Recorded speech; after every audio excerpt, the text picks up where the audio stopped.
Hello my dear friends, कैसे हैं आप और कैसे जा रहा है आपका वीक।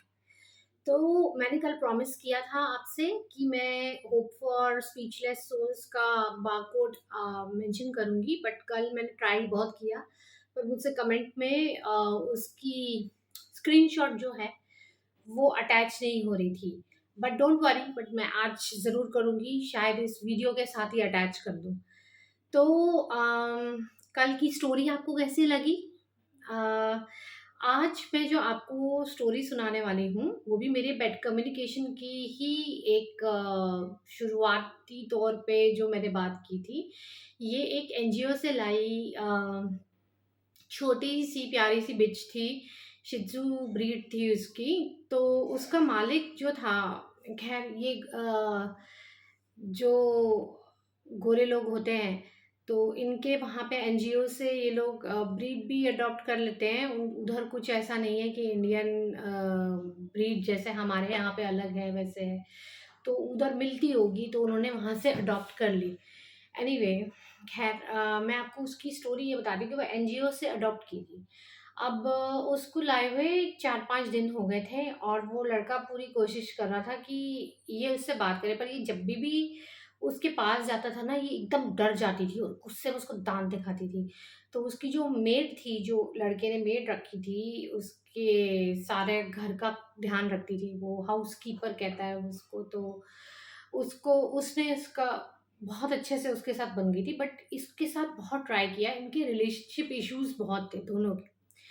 तो उसने मुझे कॉन्टैक्ट किया कि क्योंकि ऑब्वियसली जब इतने लोग मेरी तारीफ़ कर रहे थे ग्रुप में, तो उन्होंने भी ट्राई किया कि चलो मैं भी ट्राई करके देखता हूँ। और बहुत ही अजीब और बहुत ही सिखाने वाली बात सामने आई। मुझे उस शित्सू ने कहा कि इसको बोल दो कि मैं तुझसे बात नहीं करूँगी क्योंकि तू धोखेबाज है। बिट्रेयल तेरा दूसरा नाम है। तो मैंने ये बात जब उसको कही तो वो बहुत फ्यूरियस हो गया एकदम।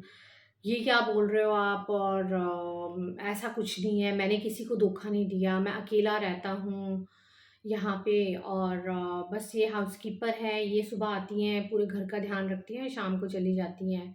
वो भी मैं इसके वजह से लेके आया हूँ, वरना मैं मेरे को ज़रूरत भी नहीं थी।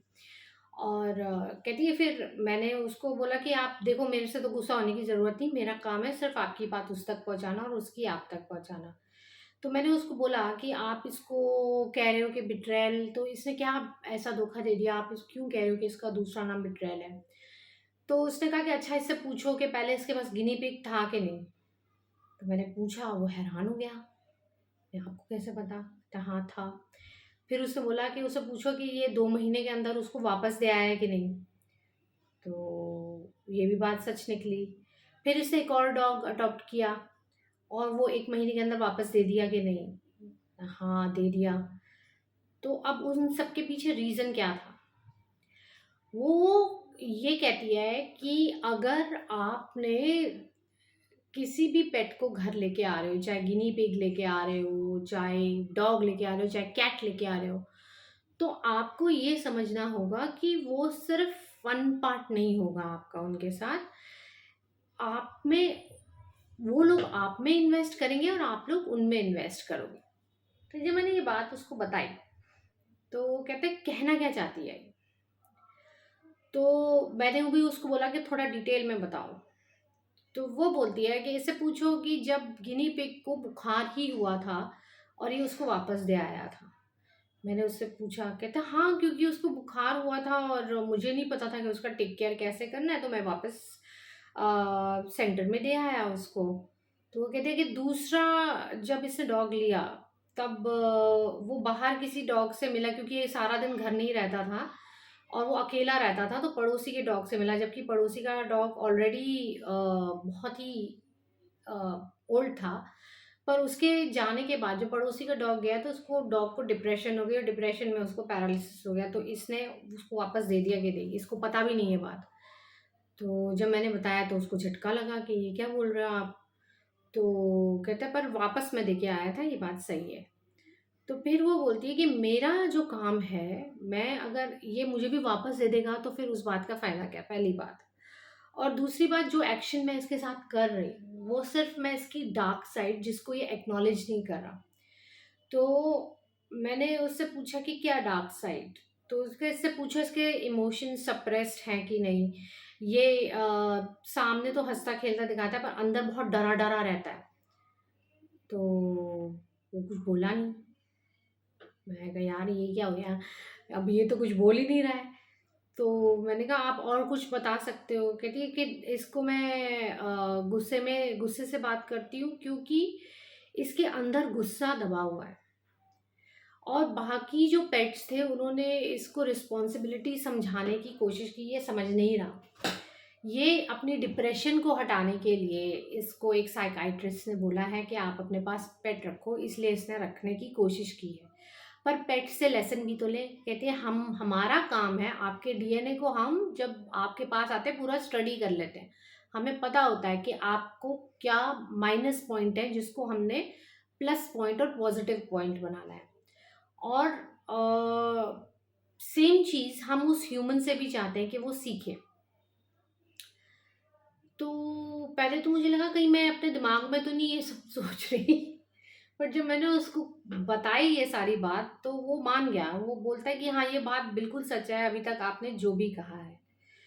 तो फिर मैंने उससे पूछा कि आपके फैमिली में कैंसर की हिस्ट्री किसी को रही है?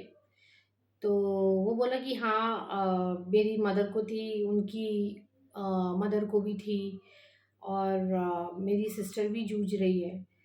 तो हम मुझे पता है कि ये हेरिडिटरी है, एक बारी कहीं न कहीं ना मेरे पास आएगी। तो मैंने कहा जब आप पहले से एंटीसिपेट कर रहे हो, सबसे पहले तो आप गलती यहीं कर रहे हो।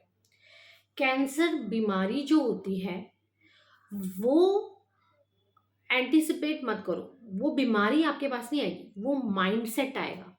अभी जो ये आपकी शिज़्ज़ू बता रही है कि आपके सप्रेस्ड इमोशन है, आप अपने इमोशंस बताते नहीं किसी को, आप अंदर-अंदर गुस्सा रखते हो, आपके अंदर बहुत पुरानी-पुरानी बातों को लेके रिज़ेंटमेंट आप होल्ड कर रहे हो, ये माइंडसेट जो है, ये कैंसर लेके आता है।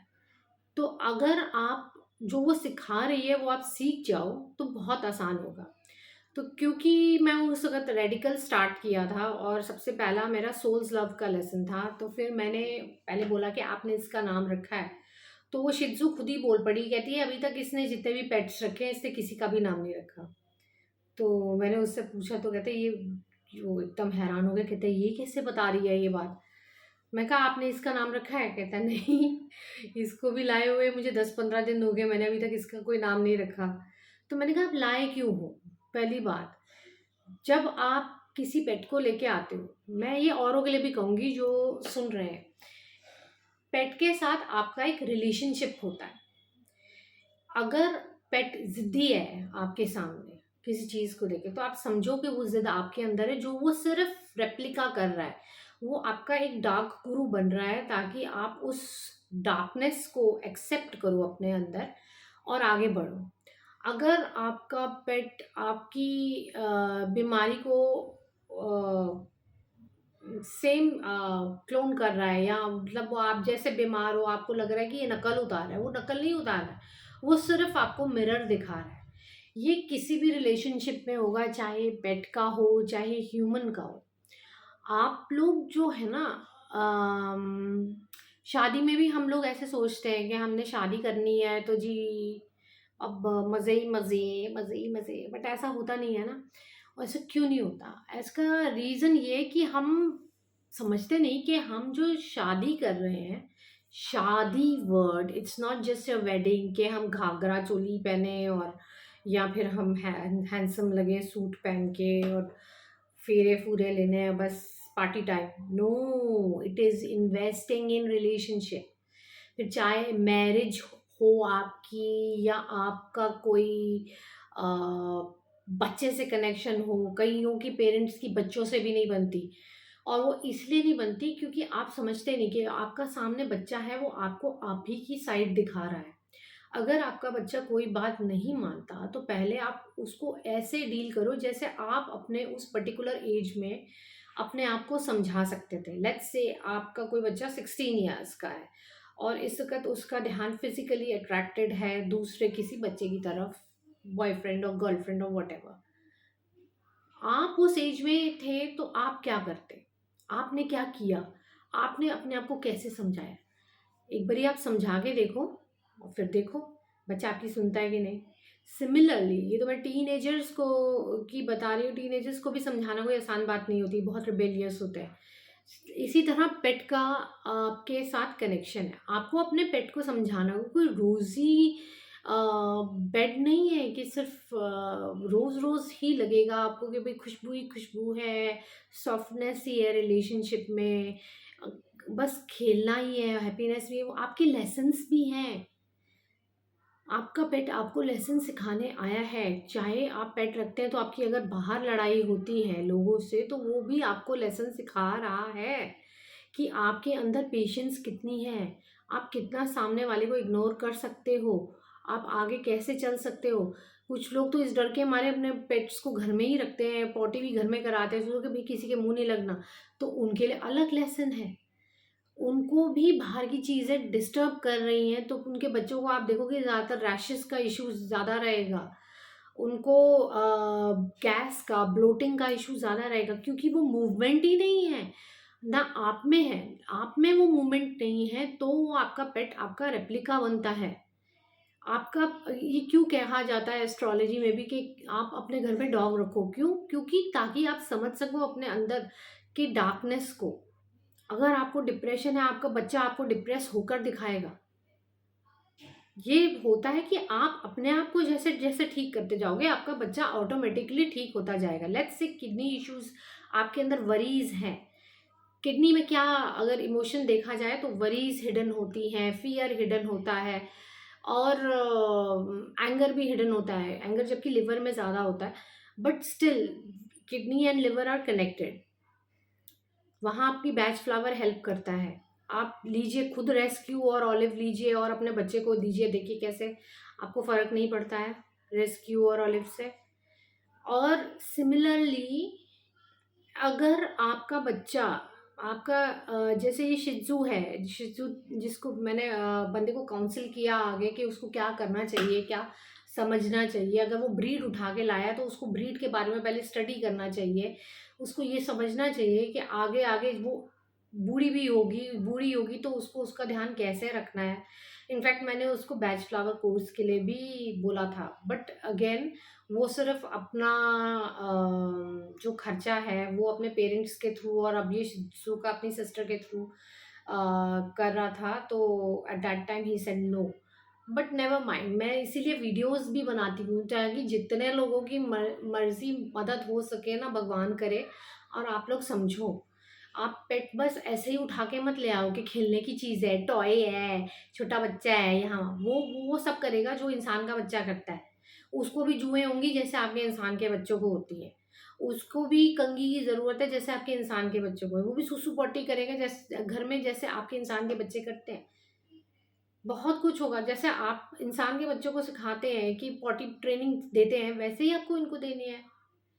और आपका इंसान का बच्चा भी तो आपको लेसन ही सिखाता है ना, जब आपकी उनके साथ नहीं बनती है या जब आपकी उनके साथ बनती है तो भी आपको लेसन मिल रहा है, तब आपको पॉजिटिव लेसन मिल रहा है। जो आपके अंदर होगा वही आपका बच्चा आप में रिफ्लेक्ट करेगा। बात सिर्फ सोच और समझ की है। तो खैर अब ये पितृपक्ष स्पेशल ख़त्म हो रहा है और उसके बाद अब नवरात्रि आएगी। So what I was thinking कि क्यों ना मैं रोज़ 1 बजे लाइव आऊँ और आप लोग भी आएँ, आप अपने क्वेश्चंस भी बोलें और हम थोड़ी-थोड़ी मेडिटेशन करें। 9 अ, क्या कहते हैं, हमारी माताओं के जो फेमिनिटी है उसको सेलिब्रेट करें। जो मेल्स हैं, मेल यिंग और यांग का यिन और यांग का जो कनेक्शन है वो हर ह्यूमन में है, चाहे वो औरत है, चाहे आदमी है, चाहे पेट है, चाहे चाइल्ड है। तो यिन और यांग को बैलेंस करने की कोशिश करें। क्या कहते हैं आप लोग, दिन का 1 बजे का टाइम ठीक है या शाम को 6 या 7 बजे का टाइम ठीक है? 7 बजे का टाइम, आप ये दोनों टाइम में से चूज़ करके मुझे बता सकते हो, दिन में 1 बजे का या शाम को 7 बजे का। और ये 9 डेज़ पूरा मैं लाइव आऊँगी और we will meditate and we will celebrate the femininity. What do you say? So तो ये स्टोरी भी आई होप आपको अच्छी लगी होगी, इंस्पायर करी होगी, जो लोग पेट्स खरीदना चाहते हैं या जिनके पास पेट्स हैं। तो प्लीज़ अपना ध्यान रखिए, अपने पेट्स का ध्यान रखिए। आप ठीक होंगे, आपके पेट्स अपने आप ठीक हो जाएंगे। वो आपकी लाइफ में आपके गुरु बन के, आपके गार्डियन एंजल बन के आते हैं, और आपको ये एक्सेप्टेंस लेनी होगी। अगर वरी ज़्यादा करते हैं, इरिटेटिंग ज़्यादा हैं, या फिर आप रिजेंटमेंट ज़्यादा पाल के बैठे हैं, आप देखेंगे कि आपका पेट भी वैसे ही बनेगा। तो जो वो कहते हैं ना, संस्कार संस्कार कैरी फॉरवर्ड होते हैं, जो चाहे कैंसर में भी क्या हो रहा है, एक माइंडसेट क्या हो रहा है, वो एक पर्टिकुलर संस्कार बन गया है। वो एक मदर को मदर ने दिया, उसके बाद वो बच्ची में आया। डिमेंशिया में क्या होता है कि एक लेडी संभाल रही है अपनी बूढ़ी माँ को, और बाद में वो देख रही है जब उसकी अपनी एज आई उसको भी सेम डिमेंशिया होगा। क्यों हो गया? आप उसके पीछे रीज़न तो सोचो। कितनी डिप्रेशन में रहा आपका वो बंदा, और आप कितनी उसी उसकी डिप्रेशन आप लेते जा रहे हो और उसको रिलीज़ करते जा रहे हो, तो वो छूटता जा रहा है आपके अंदर, वो चीज़ आती जा रही है, और फिर उसका टाइम आ जाता है बंदे का।